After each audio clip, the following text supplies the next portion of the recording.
one other big factor in this one, maybe a pretty serious X factor, is these guys are teammates, both part of Shot Kalalis. You see that multicolored cat on their sweatshirts, and they also share the same coach in Manu.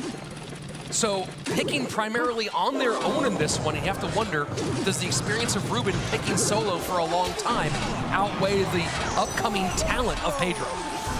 Mortar at the bridge, immediately responded to by the Little Prince. This is a very hectic start to the game. We see a lot of pressure coming down the lane. Mortar's gonna get some solid damage, and Ruben taking the lead. Chaotic start, and Ruben comes out on top and gets the extra shot from the Mortar, ahead by a little more than 600 HP.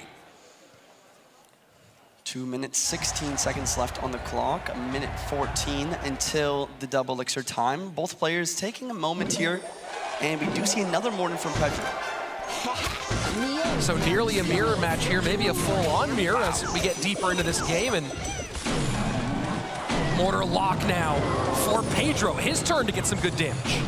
Yeah, I mean, this is fascinating. Like you said, almost complete mirror matchup, but you gotta favor Pedro in this mirror matchup. This is his bread and butter. Minor, poison, mortar. That being said, Ruben in a very solid damage lead, getting it even further with these goblins. And now he goes Evolved Mortar in the middle to control the classic version of Pedro, and his Goblin will, of course, help get that down just a little bit. Little Prince to clean up the minions as we get past the halfway mark of our opening three of the lead for Ruben, 2168 to 1458. And, you know, Jackson, you have to take into account in this matchup, not just Ruben's skill level, but he's been playing live on stage since he was 14 years old. Legendary at Team Queso, playing in Spain with huge, loud, wild crowds over there. And you have to imagine that the bright lights here do not faze him at all. Absolutely. Here we go. Evil Mortar at the bridge. Minion's gonna try and take that down. Miner's doing a great job of tanking, but Mortar is done. Ruben doing a great job of, like you said, you know, taking that heat. He knows how to defend, and he gets it done. Miner goes to the number 3 spot, courtesy of Pedro. We'll get some good chip damage here as Ruben tries to defend his Mortar against the Little Prince, but it does survive. And now it's Pedro's turn to turn a Mortar into a wasteland. Miner in the very back right. Pedro predicting in the anti-mortar placement that Vito was talking about earlier. A lot of the time you see Miner being placed in the placement to distract the Mortar. And you see Ruben here doing a great job of sucking out the Miner on defense. The more you can keep that Miner of your opponent from playing offensively, of course, the more you can extend that lead. And right now, things looking very, very good for the 2020 MVP.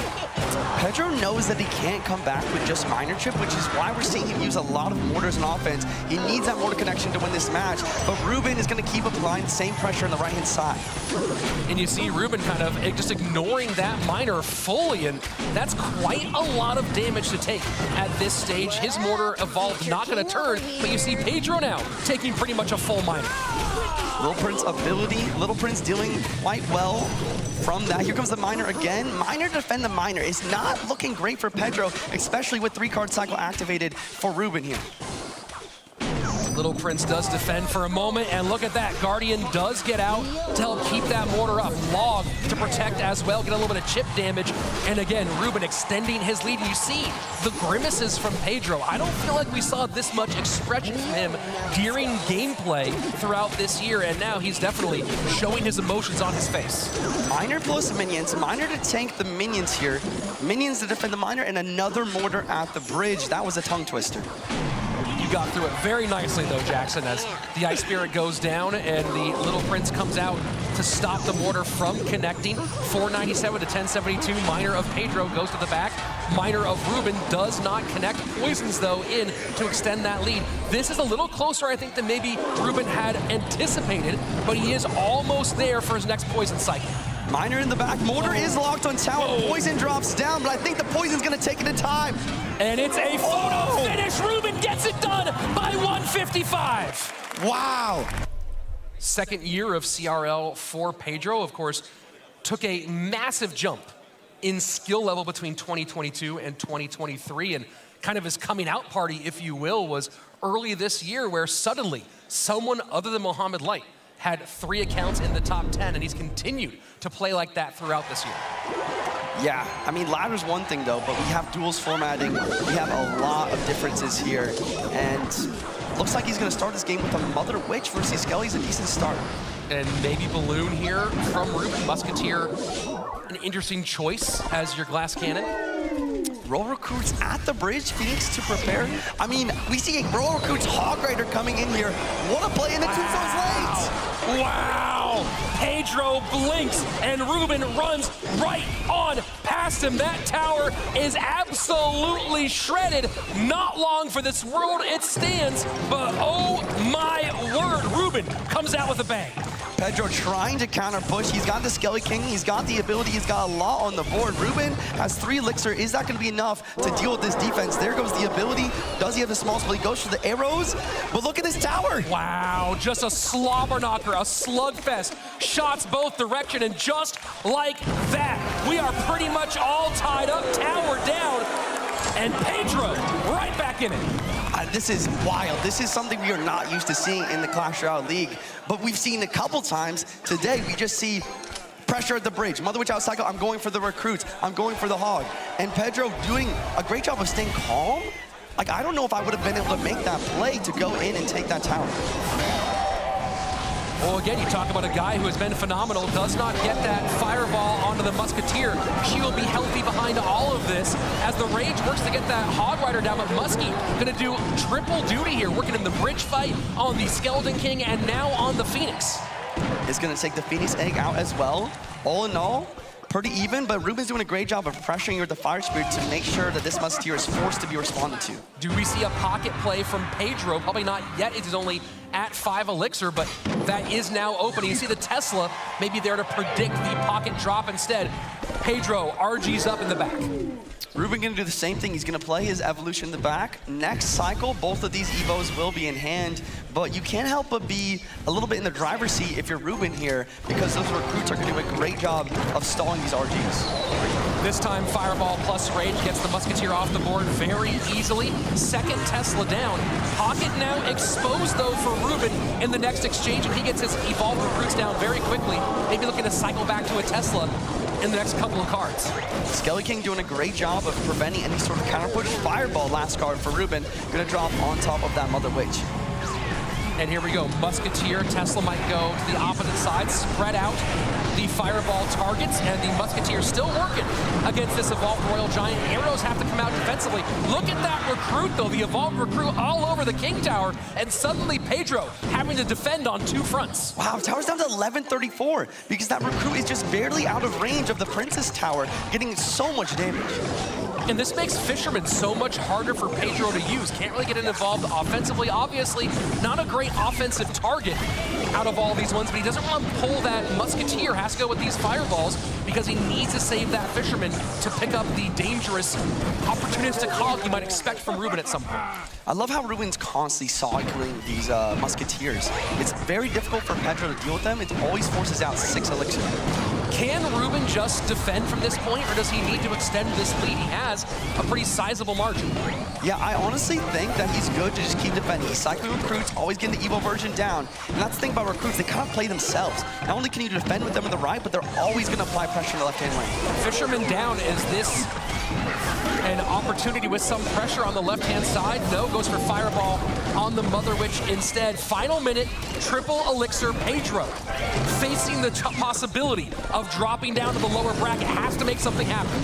Skelly King in the middle to take out the Tesla. RG is locked on tower for at least 2 shots. I mean, that's some damage. That's big damage. Fireball in, and suddenly we are close. Fisherman, though, walking away. Tesla there. Arrows trying to clear. Hog does not get the shot. The Fisherman turns around and might have just saved Pedro's game. This game is so close. Musketeer dies in the tower. Here goes the evil RG in the pocket. Tesla trying to deal with it. Oh my God, it's on tower! The evil RG beats the Tesla, and Ruben has to go to game number 3 against Pedro. So Royal Giant out for Pedro. Ruben no longer with Hog Rider. Went to a variation of Comfort. A weird one, let's put it that way. The Recruit's Hog, certainly an out there variation of Hog Rider, but did go to one of the things he's known for. Yeah, it's interesting to see Hog Rider paired with the Recruits rather than something like the Royal Hogs. And in that situation, actually is what made it so difficult for him, because the Tombstone and the Fisherman are such great counters to the Hog Rider. Lack of rage does limit the options that Ruben's concerned about, so not worried about Sparky himself. Goes ahead and plays Sparky on his side of the board. An immediate Hog Rider right into a mini P.E.K.K.A. Mini P.E.K.K.A, quickly enough place, always going to counter that Hog Rider for an even trade, and then counter push, forcing Pedro to get this Tesla out early.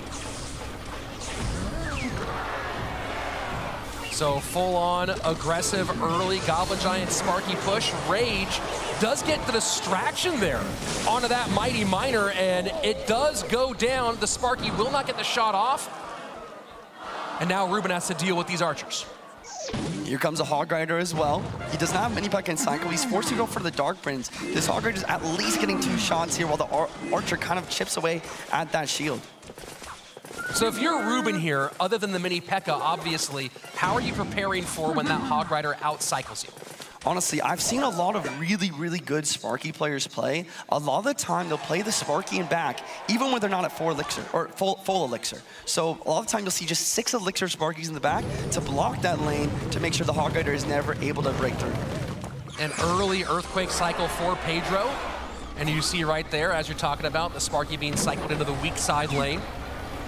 Yeah, and a lot of the time you can't do that versus big spells like Lightning or Fireball or even Poison, but Pedro having the Earthquake here means that it's not going to get good value on top of that Sparky. And it does get the Electro Spirit off. Not exactly what you'd love from a Sparky of all of its possible targets. Hog should be able to break through for 1, and it does. Wow. And look at those Evo Archers, but they switch targets as the mini P.E.K.K.A is slightly pushed back by the Hog Rider. Skeletons distract, Tesla's still alive a little bit. Everything's rage up though. Mighty Miner plus Snowball to try and slow everything down and take it out. I love this ability though. And the ability does reset a bit. Phoenix will put some death damage on there, but still the lead for Pedro. 47 seconds left and ahead by about 800. Now add that EQ.